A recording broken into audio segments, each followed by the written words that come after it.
छाना के लगोरी के पायली आई राम ठीक लगे।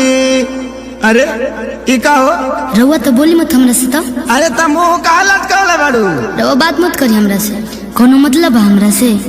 रउआ तो अपने धुन में रहे के बा हमरा अरे बतिया का भल में बताइबे कि बेलमुंड बिगड़बे हमार ना मनबे। बताओ का भइल बा।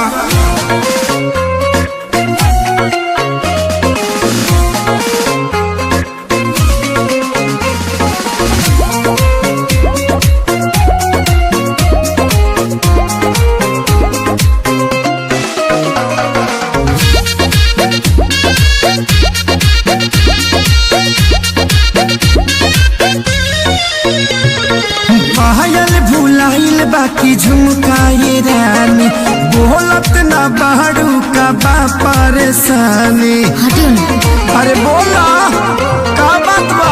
हटियो। पायल भुलाइल बाकी झुमकाए रानी, बोलत ना बाड़ू का बाटे परेशानी।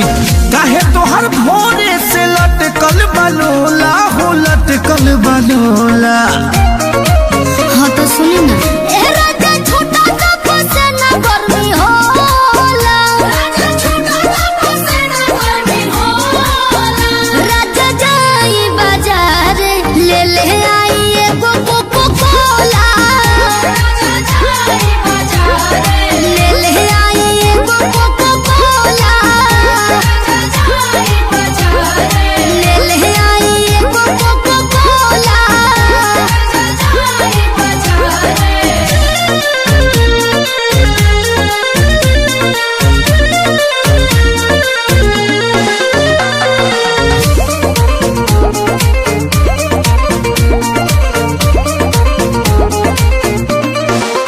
जवन जवन कहाँ बुलइबो सजनिया, लहई पीला ग्लूकोच वाला पनिया। पिया हमरा के तू भुलावेला, मीठा बोली के तोरा में दबावेला। लहई बेटा निखाल हो जमोला हो, खाल हो जमोला। हाँ तो सुनी ना।